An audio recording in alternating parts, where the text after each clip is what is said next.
Welcome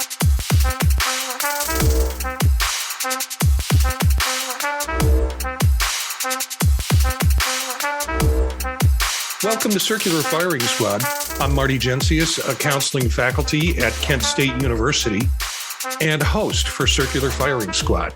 I'd like to say we've got 6 members, but we have like 13 or 14 now, 15, all coming in, which is really great because this is sort of the live studio audience version of the show. So we're hopefully going to get some questions in the chat room from members who are watching. And don't be surprised if we ask you to answer your own question like we do with Circular Firing Squad. And with that, hopefully it's experimental. We haven't done this. So let's see how this works out. And we'll just have fun with it. So our regulars with the squad, we have Elliott, Gina, Stephanie, Jen, and Eric, and then, of course, myself. So, wow, we got people joining us. This is very cool. So, we would love to hear some questions in the chat room. I have got a question that I think I'm going to start with. We do counseling questions, and then we do kind of strange questions. And I'll be in and out because I'm kind of monitoring what's going on around. But here's my question for the group. Would you want to live forever? If no, why not? If yes, what age would you like to stay? Well, it's funny, actually, because I had this conversation just the other day where I kind of realized 35 is a good age, or would have been a good age to like hold at. I feel like you have some life experience, you still have some youth, and you can do a whole lot of stuff. It's just like, it's like a nice little sweet spot. I don't know. That's where I'd like to stay, because I would like to live forever in a 35-year-old body. First of all, if I had a choice, I'd say, sure, I'll go for it. And I don't know if we have a choice, though. I just finished Daniel Pinchbeck's new book, Afterlife: Is There Consciousness After Death? And I've got to say, it's the best summary of the evidence supporting the argument, but providing, it's just given in a new way that it really gives one pause for thought. So, yeah, I'm going to say, yeah. And of course, I want an age where my joints don't hurt all the time. I think that's only reasonable. But I'm also thinking if I live forever, I mean, they'll probably have artificial joints, artificial cartilage. I don't know. And if I get tired of it, they'll have medical induced comas for 100 years. I'll be like, okay, I'm going to check out. I'll be back in a century. So, yeah, I'm all for it. I think I'm curious of whether this question was spurred from watching Fame reruns, because when you asked this question, that's immediately went running through my head. But I'm no, not at all. I've never even seen Fame. So, I almost choked on that one. That's a good one. Come on. Eric, give us a few bars. In a minute, maybe.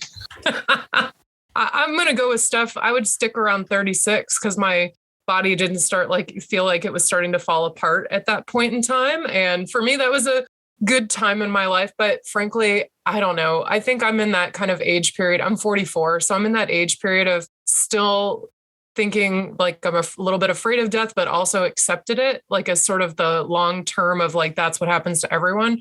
And I heard that as you progress, you start to get to the point where you're like, yeah, I don't need to keep doing this and going around all these times. So I'm thinking no, but if we could be able to move and be good the way we are in our mid 30s, although maybe the alcohol tolerance of my early 20s could be added into that, it would be good. Yeah, you all are scaring me. I'm only 30. And so it sounds like impending doom of aching joints and failing bodies. But I would combine this. So I would say I don't want to live forever because I would hate to see everyone I love and everyone I care about and everyone around me die and have to keep going and have to keep restarting every, 80 to 100 years or whatever. However, I would like to stay at 30 for the entire duration of my life because of all the reasons that you all have mentioned thus far. I don't know where this question came from. It certainly wasn't from the musical Fame, but I thought about it, and my immediate reaction is, yeah, I'd want to do that. And then I realized if I did that, I would see my kids get older and die. Of course, if I stayed 30, 35, I could frump up some new ones every 100 years or whatever and have them around. But please don't tell them. I don't know if they're not in the listening group right now, but please don't tell them.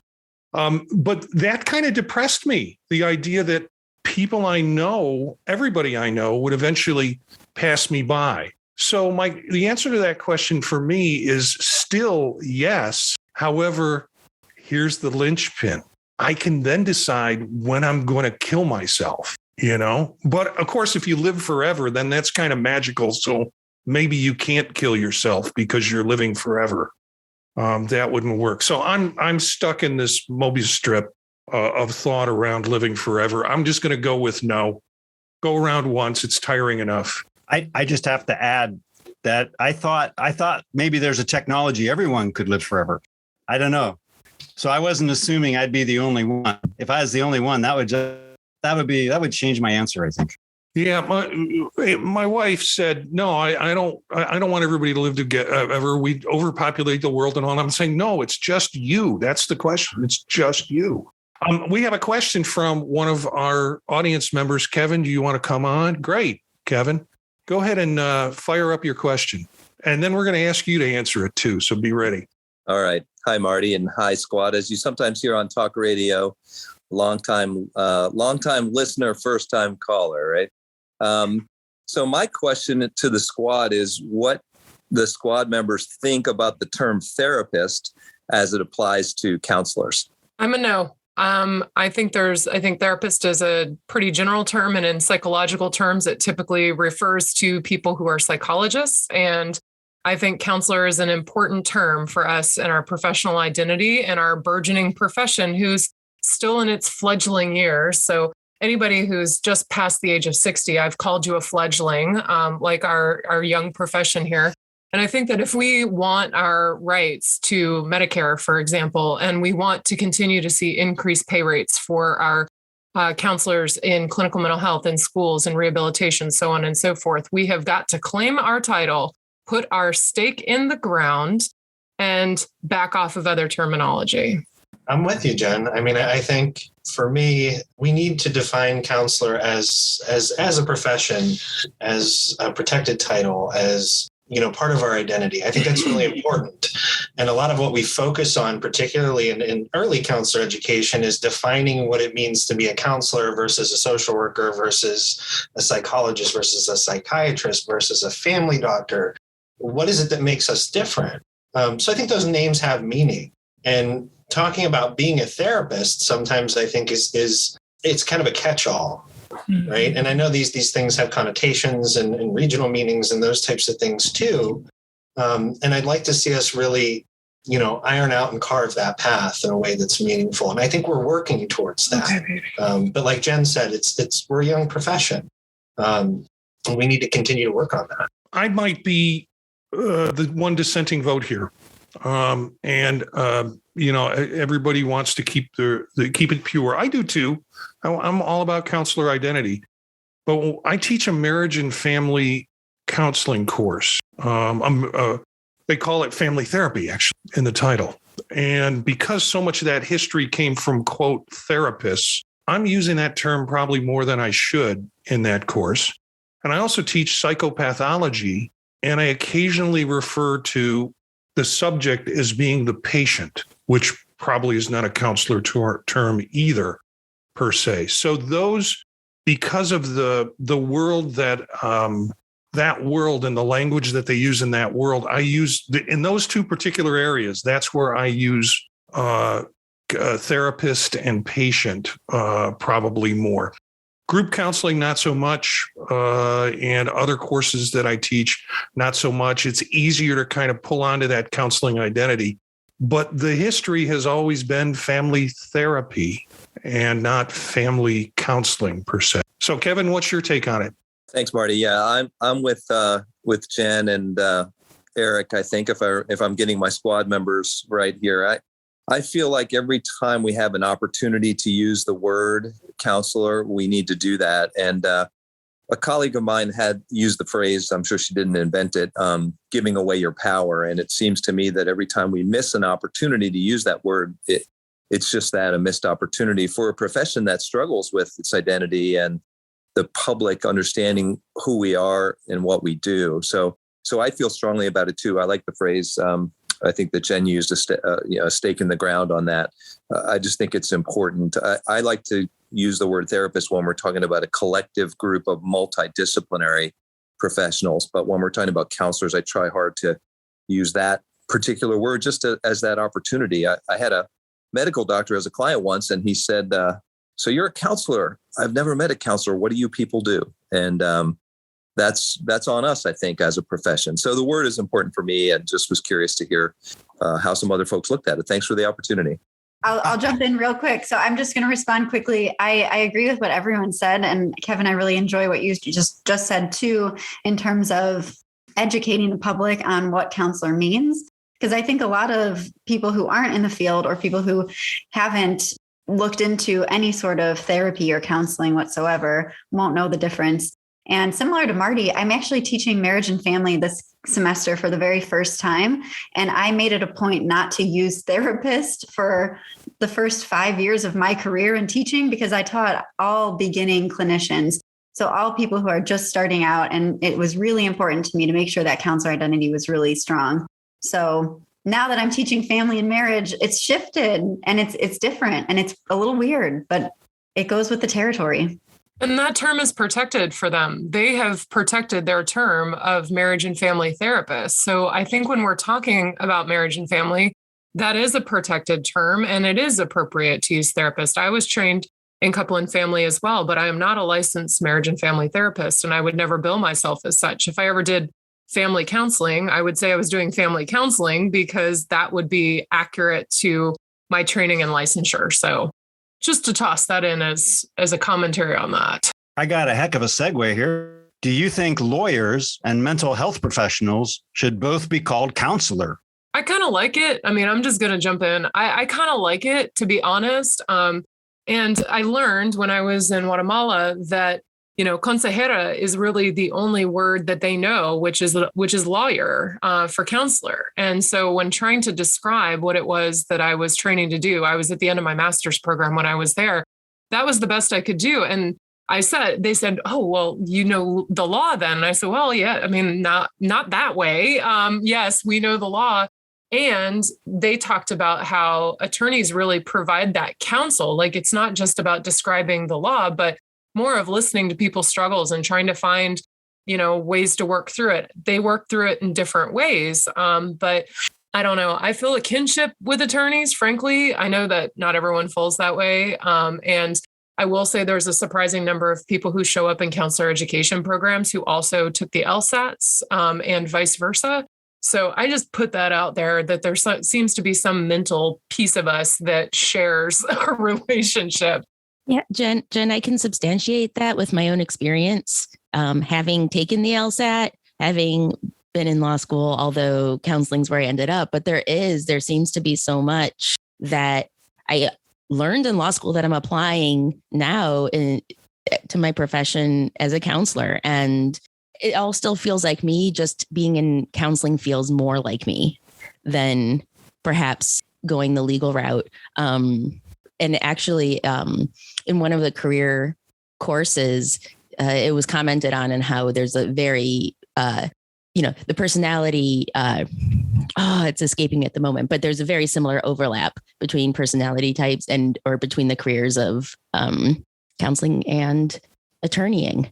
Well, I'll just say this. I think there's a good degree of hubris around this conversation too, right? To think that we can control what these things mean in the broader populace. I mean, we can impact and have some a power even over what people talk about. But I'm thinking about, I finished my doctorate. My spouse was she's my biggest cheerleader all the time, right? So we're in a grocery store running into everyone she knows because we live in the community she grew up in.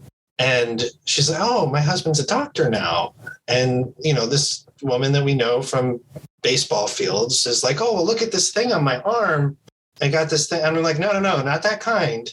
right? Not that kind of doctor. So like we have these terms that are used in similar ways and that are just part of the, part of that shared meaning or cultural meaning and understanding. And I think there's some things we can control and we can't. That we're always going to have multiple meanings for certain things.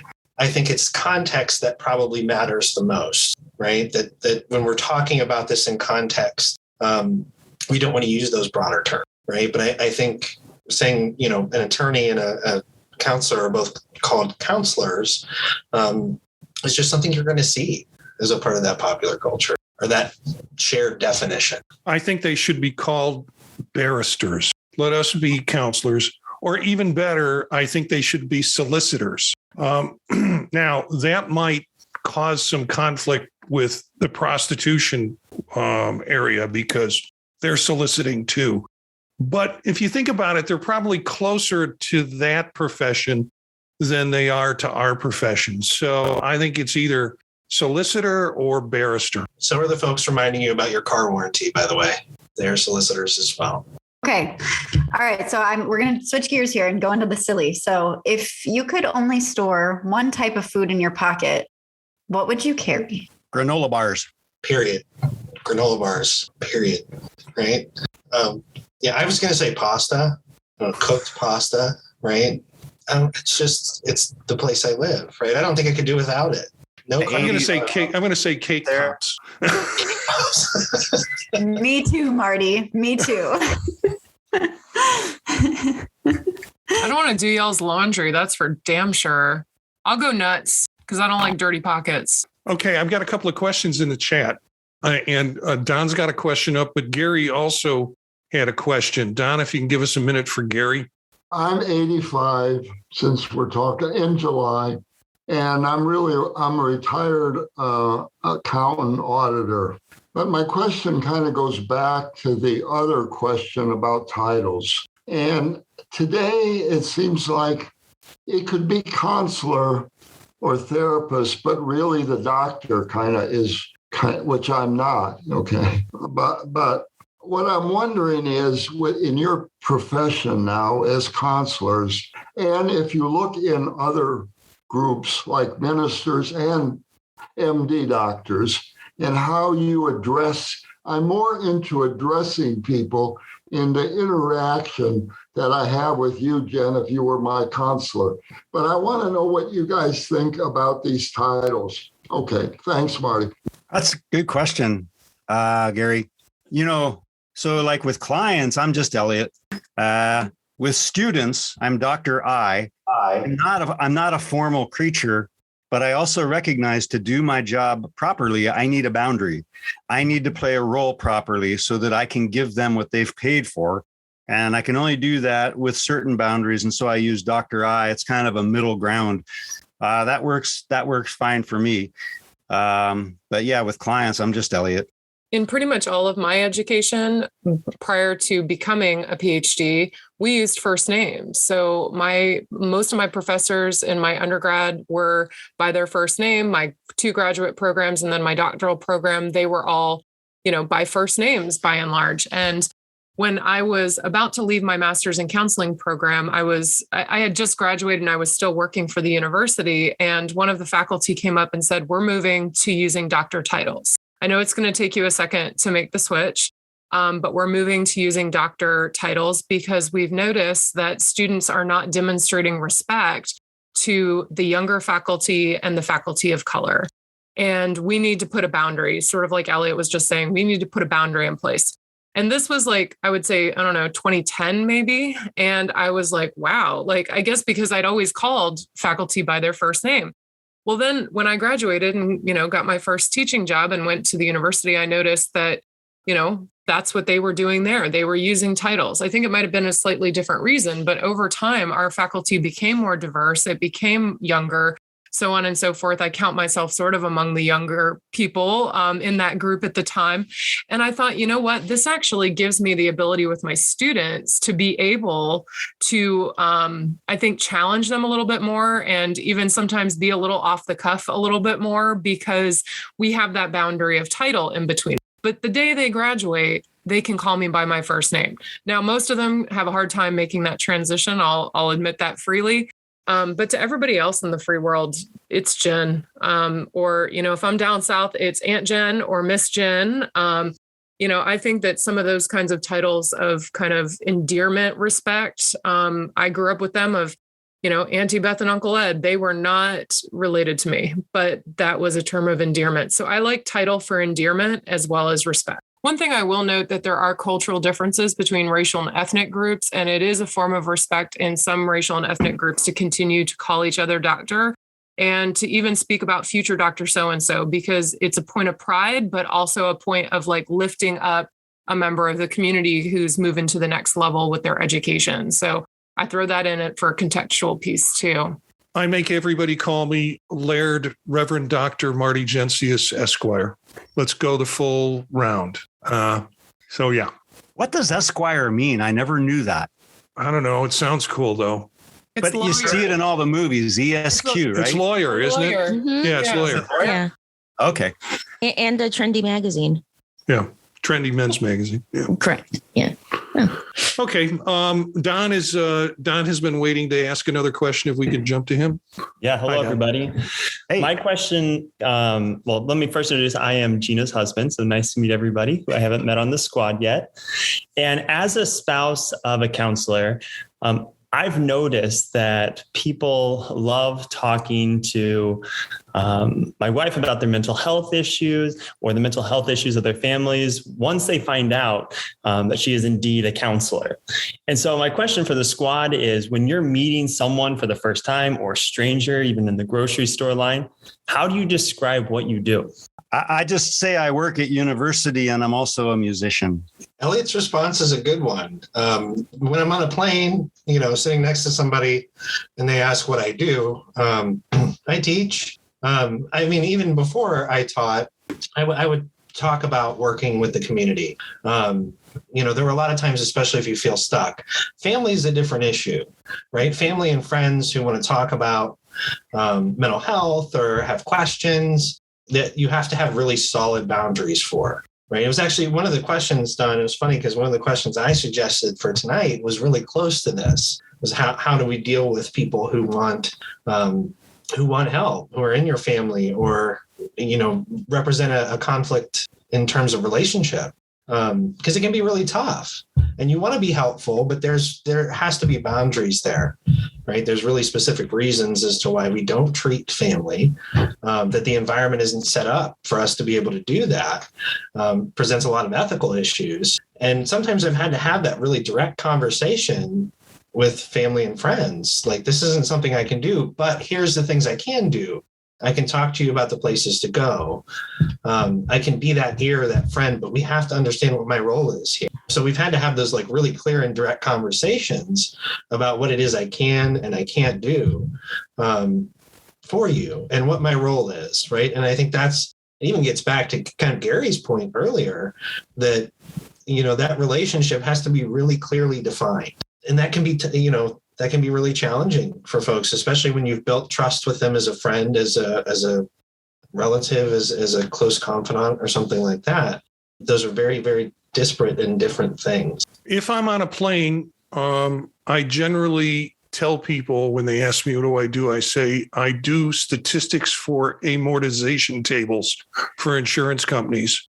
And then the next thing I say is, would you like to hear the healing power of Zod? All hail Zod. And I get to have a nice quiet trip the rest of the plane. Typically when people are asking me, I go, I teach at the university. I'm an associate professor of counseling. So I teach people how to be counselors. And that makes it rather simple. I don't get approached to talk about getting help. Early on in my marriage, my wife asked me to talk to a friend of hers, and I just turned green because it kind of fought all sorts of internal, don't do that. I don't want to do that. I'm not their counselor. I have boundaries. And Aileen has never asked me to do that again.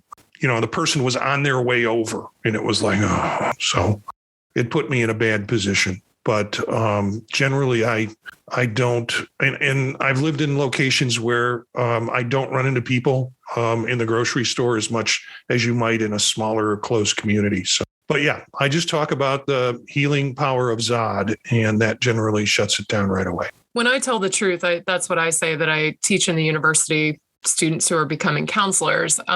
But sometimes I do lie, and it can be because my bandwidth is just super low that day. And maybe I'm already wore the hell out and really cannot take anymore. I'm an introvert and I cannot sometimes take anymore from other people. So I have been a bartender, so I can talk about that. I would never tell anybody I'm former clergy on a plane. Absolutely not. Because I made that mistake one time and got everybody's problems. And no, I don't need to hear about that. I do know a lot about cooking, so I'll sometimes say that I work in a restaurant. And of course, this person has never heard of it. Or I'll say I just quit a job in a restaurant.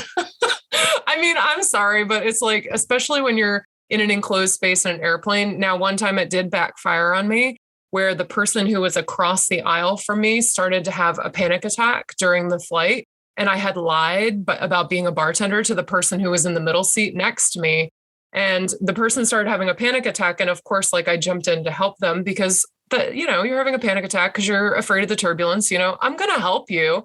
And the woman's like, why should I listen to you? And I was like, I'm a licensed professional counselor. And the person in the middle seat, they were like, I thought you were a bartender. And I was like, I was once upon a time. So, it has backfired on me, but yeah, I licensed. And sometimes was a professional counselor until I became a bartender. You reversed exactly, until I developed an alcohol addiction. I just got to say, Marty, I don't know if you were referring to Zod from DC Comics or not.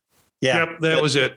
Yep. There was a Richie Rich comic where bank robbers dressed up as aliens and they disguised a helicopter as a spaceship, and they came from the planet Zod and they were trying to rob the rich estate. So you have that legacy now too. Good. We have another question. Anybody in the group? Underline pointed out in the chat that Esquire is a licensed attorney. They passed the bar, just not finished the JD. Thank you, Underline. Or dash, as the case may be. Yeah. Curious if any of the folks who are listening, Don, we didn't ask Don what he does. Well, Don is not a licensed counselor. Are you, Don? No, I'm not a licensed counselor, but I do find the whole situation a very interesting social dilemma. But with Gina, I always make sure when she's done with the, hour impromptu session, as long as she's captured their health insurance information and their billing information, I'm fine with it. I'll help with that part on the backside. Good. All right. Questions out in the group, or we can go to another question. Anybody curious about anything in the audience? Well, that sure opens the door. Stephanie, why don't you give us a question in the meantime? Oh, I'd love to, Marty. All right. Well, what's the best cut of meat or vegan product? Need some new food. The best cut of meat is the part where the knife actually just goes in the animal while you're slaughtering it. That's the best cut of meat. Sorry, had to go there. I was thinking actually of deer loins. There's that part on the upper back, and you got to cut them out in the field because that, they'll taste better. And you mix them up with the gravy you make from the organs. That was my first thought. I'm a prime rib gal myself. No vegans. I tried it once. I almost died. That was me vegetarian. I almost froze to death in Colorado. I did it for like 2 years and I enjoyed it, but I could not get warm. And finally, someone said to me who had some medical knowledge, maybe you should eat meat and see if it makes a difference. And they were right. I was like, I guess I don't know, there's some theory about blood type or some nonsense, and maybe it's true, maybe it's not. I could not eat meat and be fine, but apparently not in a cold climate.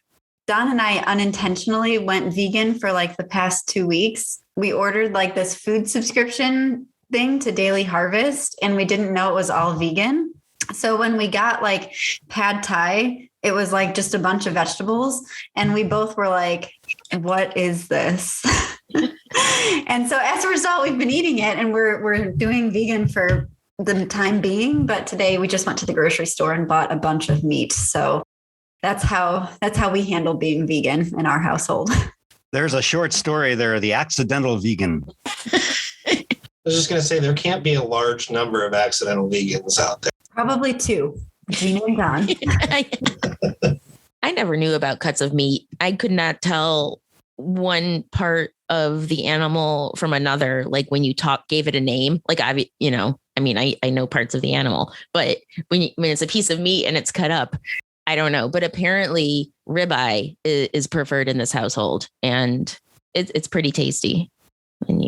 There's some great diagram stuff. I not to give a plug. This is my cooking side coming out, which I'll hear sometimes, but there's these great diagrams of a live looking cow or pig or whatever that show you the different places.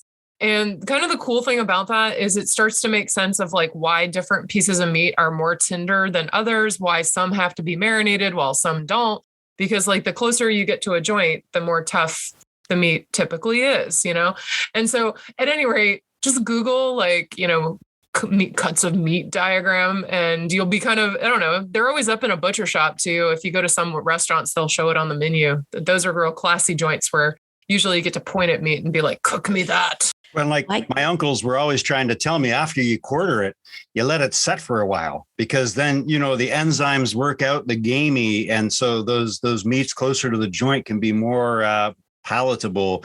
But yeah, I've looked at those charts and I've thought, man, I should probably re-examine my priorities. I really like eating other living things. Maybe that's not okay, but I just do. I have no moral or ethical issue with it. Sorry to those, I'm not sorry. I guess everyone has their own different viewpoint. But yeah, when you see the picture, it does remind you that it's a moo or a squealy pig. Okay, I'm going to redirect a little bit, come up with another question, which is a question that I thought of. Comes from just going through midterms with students. As you've been teaching or counseling or both over this period of time that you've been doing that, what has frustrated you now with the people you work with, either as students or clients, that never used to frustrate you? I mean, for me, it is my suspicion that these younger people do not like to read. Now, here I am being the old troglodyte, but I'm like, holy socks, these people don't seem to read. And they're always showing me things on these little rectangles. They're waving them in my face. And I'm like, my eyes really don't work that well. I can't see that. Can you describe it to me? I think, and I'm even like, okay, my psychopath book, we're sending it to a new publisher, but until we do, we got the rights back from the old publisher and we're giving it away for free. They didn't pay anything, but maybe it's like, maybe it's not worth anything if you get it for free. I'm like, that's okay. I understand that. That's fine. That's okay. But I'm like, man, they don't seem to be reading. And I'm like, they're asking questions that were clearly in the chapters. And I'm like, they rely on screens and digital media and things other than even digital books. And that just bugs the heck out of me. And I don't think, I know I'll never change on that one.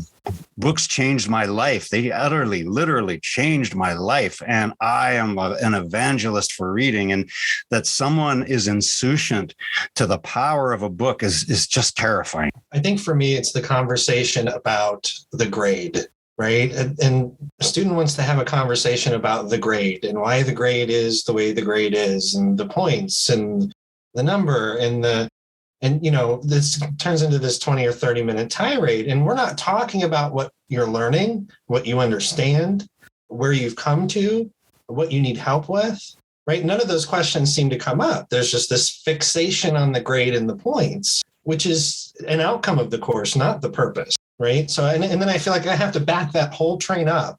And it takes so much work to get there. We have to talk about why you're here, what you're learning, why you're engaged in this in the first place, right? Let's get back to where this is. And then we have to talk about how you demonstrate it, right? And then we can talk about the grade and why the outcome is there. Well, here's what we need you to demonstrate. And those conversations, I feel like for me, have become a little bit harder just because it's that dispassionate part, right? And I understand there's different reasons for that. But I've also had this kind of feel of academia becoming this customer service oriented type of thing where there's this expectation of the A, right? Because I've paid my tuition and I've been to every class. None of that is what this is about. Right. So some of that tends to get me a little bit more worked up than it used to. And I don't know if it's just a place I'm at temporarily or if it's just the trend I'm seeing or what. But that seems to have gotten me a little bit more lately than usual. For me, Eric, that has always bothered me. That has been a constant struggle in my so far 5-year career in counselor education. And it's just always been something that gets under my skin.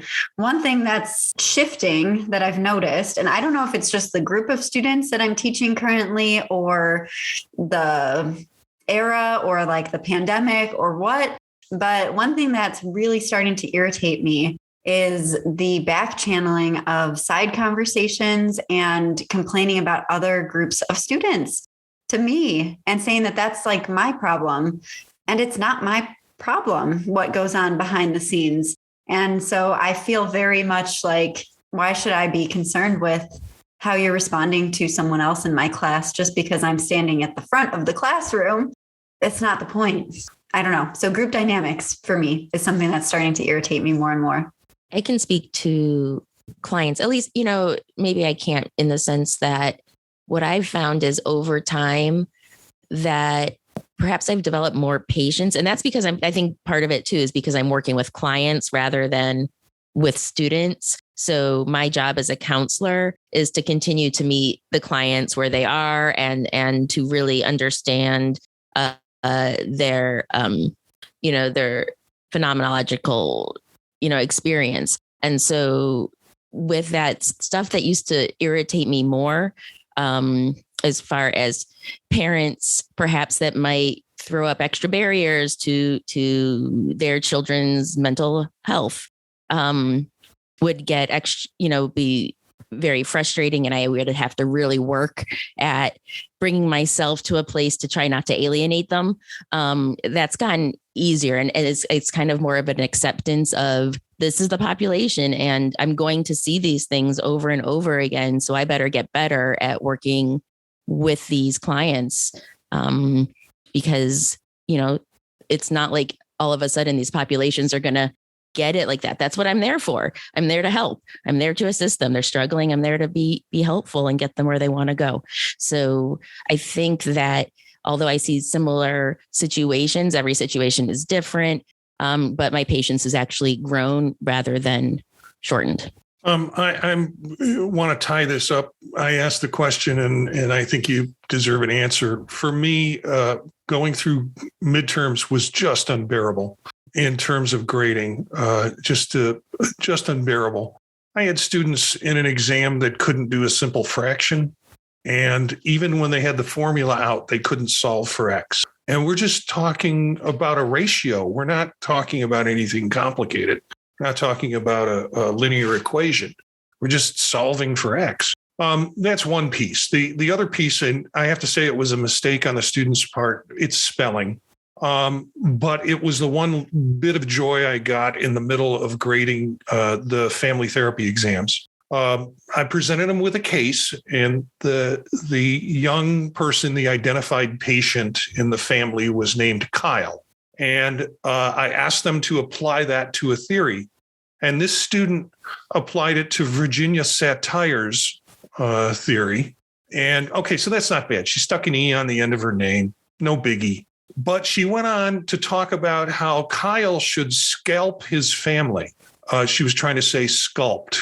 And it would be really good if the family did some family scalping. To me, it goes back to Elliott's piece. It's we're not seeing readers anymore because the way you learn how to spell, frankly, is to read a lot. And the more you read, the more you run across words and go, oh, that's how that's spelled. And you retain it. So it's not necessarily they're not reading digital stuff. They're not reading, period. And they weren't raised in a culture of doing that because spelling has been atrocious. I think the one that really gets me is when I get a Word document sent in and there's little squiggly lines under the words that are spelled wrong. And they haven't even bothered to check that out. So, yeah, that's something I never used to see. And now I'm beginning to see. We have a question from one of our audience members. Lisa, she's on camera. And why don't you go ahead and tell us your question? Yes. Hi, everybody. Thanks for making this live. It's been fun.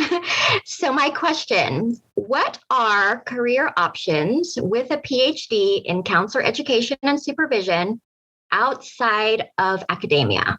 Well, I'll give you my answer, a little bit of outside the box. anything you want.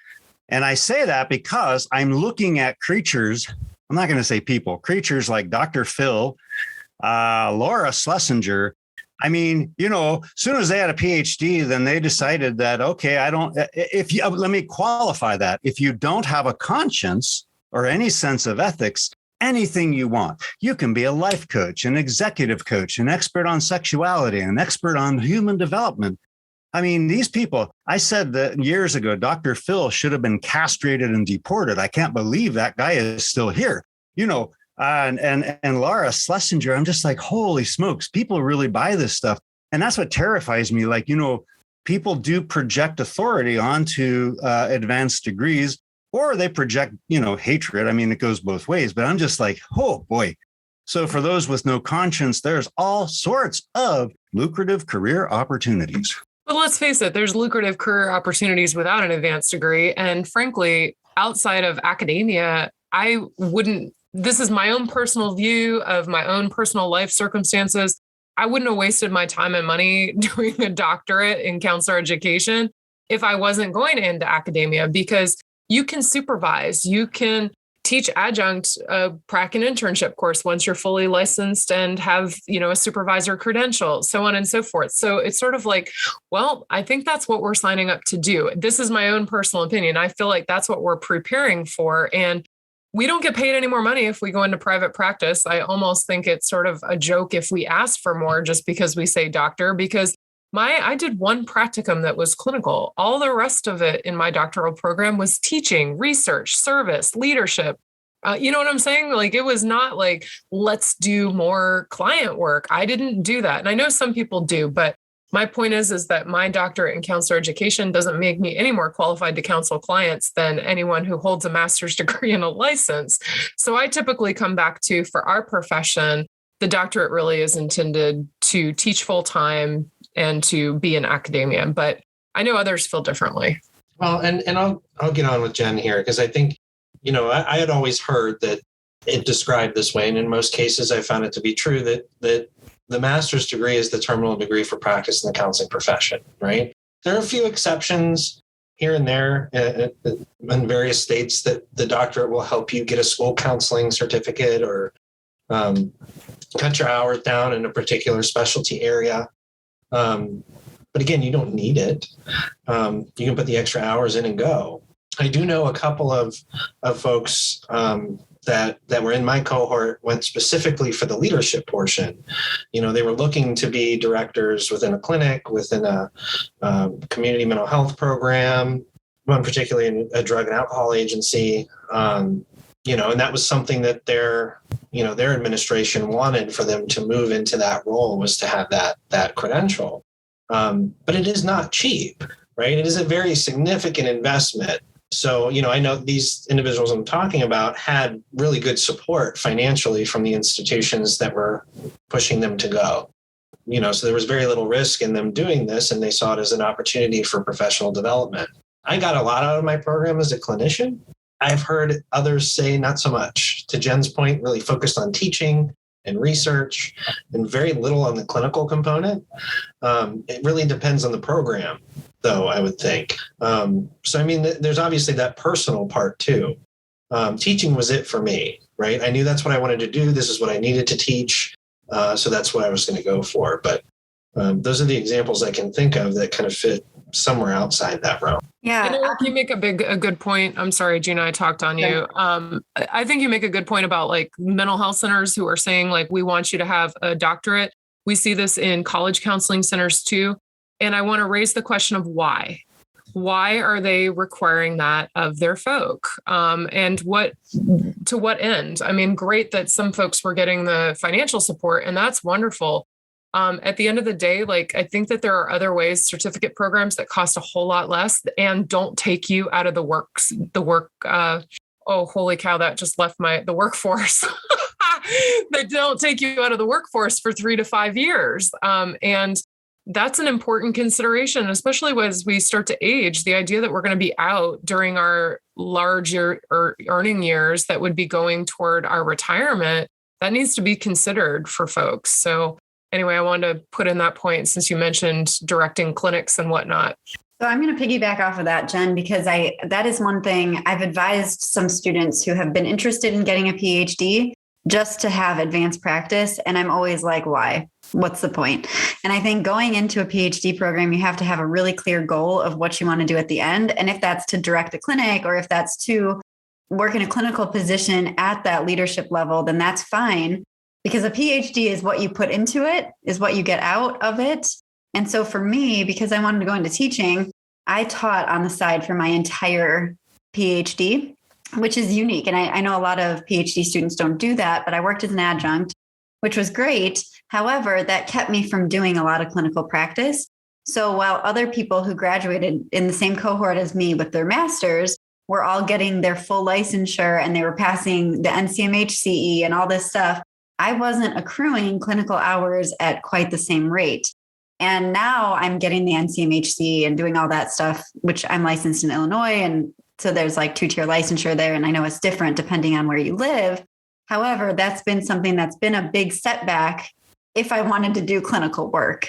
So it would have been like detrimental to get a PhD if I wanted to be a counselor, to just keep going back and doubling back on that time, because the clinical hours that you accrue in a practicum experience aren't going to equal what you can do working full-time as a counselor. I think I had got my counseling degree a long time ago, in a lot of states pre-licensed. And one of the issues was I, kind of knew how to work with people, but I didn't know anything special. I guess I could have gone on for a PhD, but like other people have said here, you don't learn much about the clinical piece in the PhD. Instead, I went to some really cool workshops and got kind of training through that workshop process. I eventually went on and got my PhD. As silly as it seems, I thought I wanted to teach, and I really wanted the doctor title. I guess the Reverend and Lord title was not enough. I needed to add doctor onto it. Esquire too. So I recently had someone just this last week who defended their dissertation, one of Elliott's students that came from his program, and excellent student. And I really didn't know much about what she wanted to do, but she wanted to complete this degree because her job setting was going to give her a bump in pay.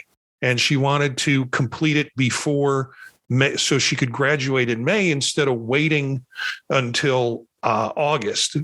So that was important to her. I think is important for her to be called doctor. Interesting dissertation on counselors' perspectives and views of what countertransference is, which is an interesting question. And so very kind of practice-oriented approach. And I think she probably will want to adjunct if possible, but she really is planning on staying within her practice, but she will have that doctor title.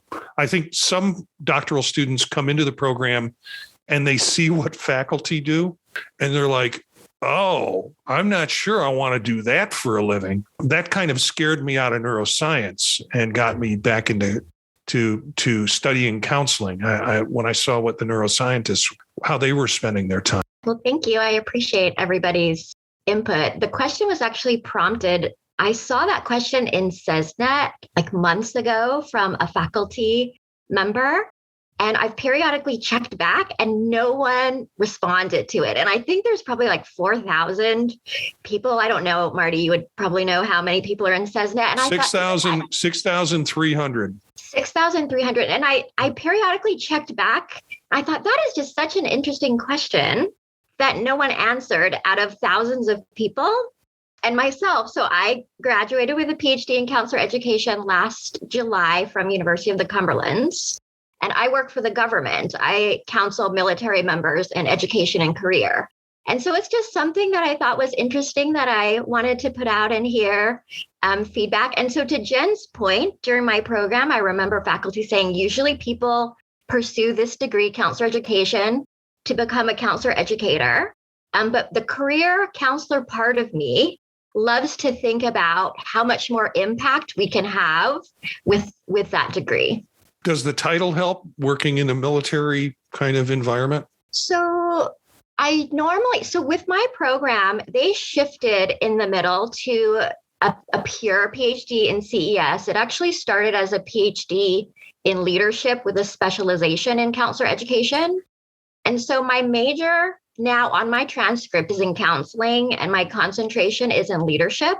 And that helps within a military structure. Mm-hmm. Lisa, thank you for that question. All right, then let's shift gears. Do you have any strange animal fears? Right. I ask this because a friend of mine, a relative actually, has a fear of kittens, right? Because of their unpredictable movements.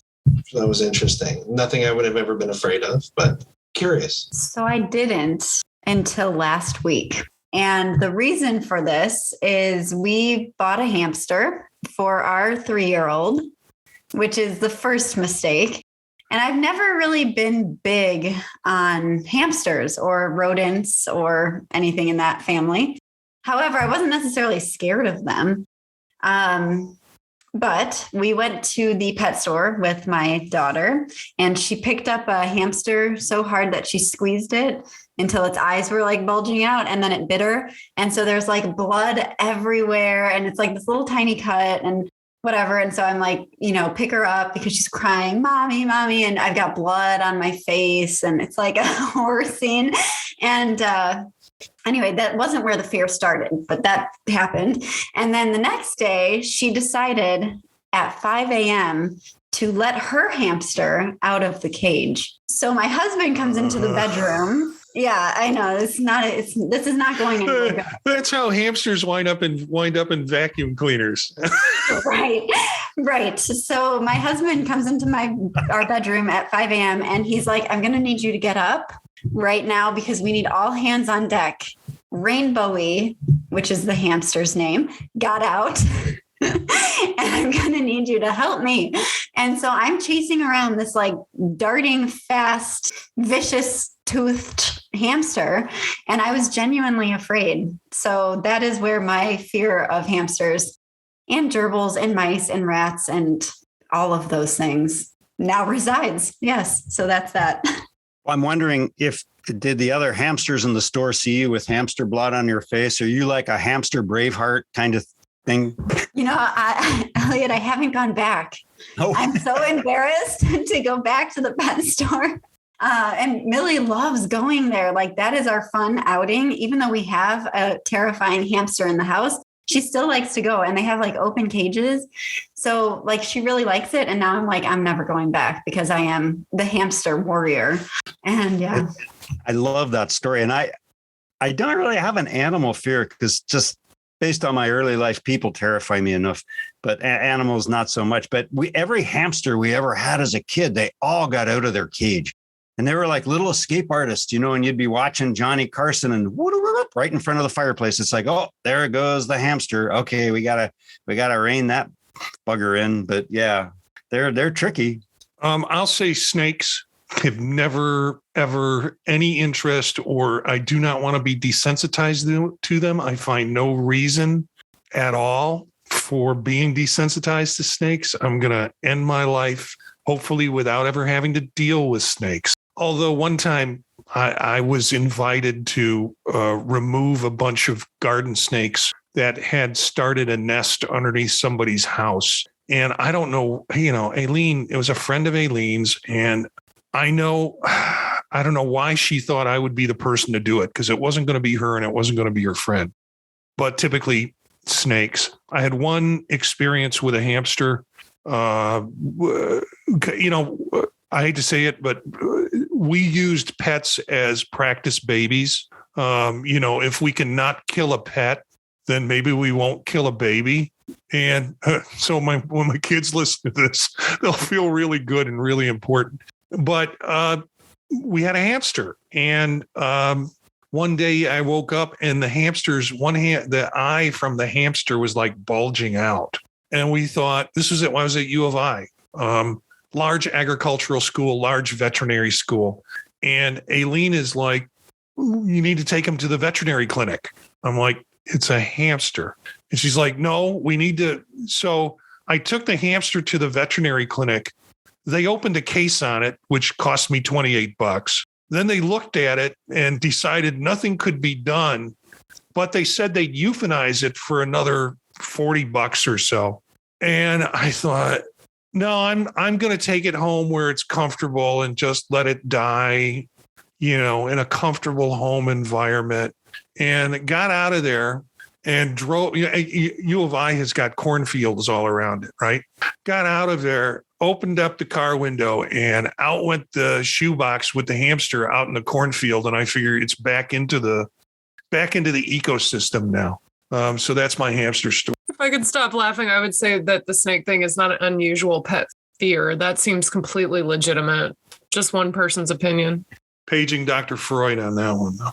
And Jen, I'm going to say that the hamster fear is also justified because everyone seems to have a traumatic hamster story. So I don't, but I'll try to get one. I don't know. It's like the story where I should have been traumatized by the experience. I ended up just taking it and making it my pet. So like it was like senior prank day, and I don't know if I had told this before in all of these years, but anyways, it's the reverse of a strange animal fear. They're throwing animals into the classrooms, and all of a sudden you see this blur run across the doorway in the hall, and something hit me in the head.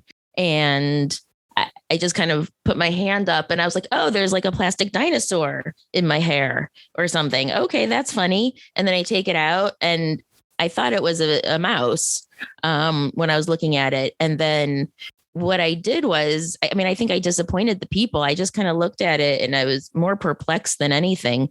And then the next period I had was a free period. I went to the pet store and I bought it a cage and, took it home and, gave it yogurt treats and let it start crawling up my arm. So anyway, I think it was meant to terrify me, but it became rat extraordinaire. Well, I'll say this. I kind of asked the question just because it's something funny that happened. I don't know if anybody's seen the animal series on Netflix. It's called Animals. I don't know. I have a thing now where animal documentaries seem to be the calming thing before I go to bed. I'll put something on. So doing that the other night, and Nikki, who's been on the show before, just walking around, pacing, getting ready for bed and watching the primate episode, right? And had it up a little bit too loud. And one of the monkeys just screams, right? Just yells as they do. And she jumps. And she puts like 4 or 5 feet between her and the ground, jumps, yells, wakes the kids up. Dogs start barking, right? Because she had no idea what it was. No context that I was watching the show or that it was an animal. She just heard the sound emanating from somewhere in the house, right? And it scared her.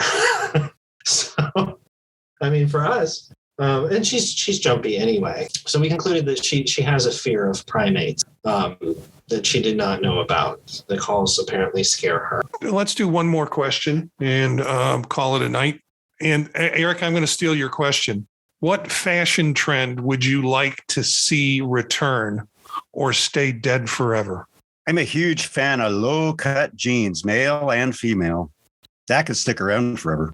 That requires too much hair removal. I'm gonna go with I love the bell bottoms. Bring the bell bottoms back because I think they were flattering on just about everyone. And can we get rid of the mom jeans? Why everything has to all of a sudden has come back being high-waisted? Look, nobody looked good in it in the 80s or the 90s, and now the kids are running around wearing them. That's a no. I will second Jen on that. So I am not a fan of the crop tops, which I think is in response to the high-waisted jeans, and everything is a crop top now.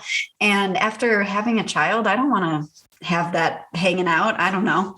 I'm not big. It's weird to me. You feel exposed. Ew, I feel naked. It's cold. And I don't mind high-waisted jeans necessarily as much, but please, no pleats. No pleats in any pants ever. Just no pleats. Thank you, Steph. Like we're knocking out like all these nasty 90s trends because Gina baby doll shirts too in the 90s that would kind of have that crop up with the high-waisted jeans with the pleats. Goodbye. No. Do not resuscitate. Men's pants too, like men's dress pants with pleats. Guys, no. Get rid of any pants you have with pleats. I'd rather see you in elastic waist work pants than see you with pleats. It is not flattering. So I'm going to upset everyone, I think. I really want cargo pants, right? So many pockets, carry all kinds of things. Love it. There's so much utility in it, right? Fashionable. Not now, but if we brought it back, I'd be good with it. I got to say, man buns, everybody's talking about what they'd like to either continue or bring back. I want man buns completely wiped off the planet. I don't understand them. You don't look hip anymore. You're not being controversial. You're either where just, I don't understand why you got to pile it all back there. Get rid of it. Done. No more man buns. On the upside, Marty, nature will take care of that because the majority of men will lose some or a lot of their hair, and that'll do it right there. So longevity might handle that one. Yeah, but then they can do man bun comb overs, which would be difficult to look at too. Well, I want to thank our group, the squad. We've got Eric, Stephanie, Elliott, Gina, and Jen. And the audience. We had some interesting audience members come in. Some of you just lurked in the background and watched. Some of you were texting us things during the time, even though you weren't on part of the show. But thank you for being part of the show, and you get a chance to see how the show is put together. And I'll do some heavy audio editing in the process. But thanks for joining us. And as I said, thanks to the squad. Look for some of these characters on their podcasts on the podtalk.net. You can find out more about them on circularfiringsquad.net. And our theme music is from Menage a Quad, Real Swing Shet. That's it for this episode of Circular Firing Squad. Ready, fire, aim.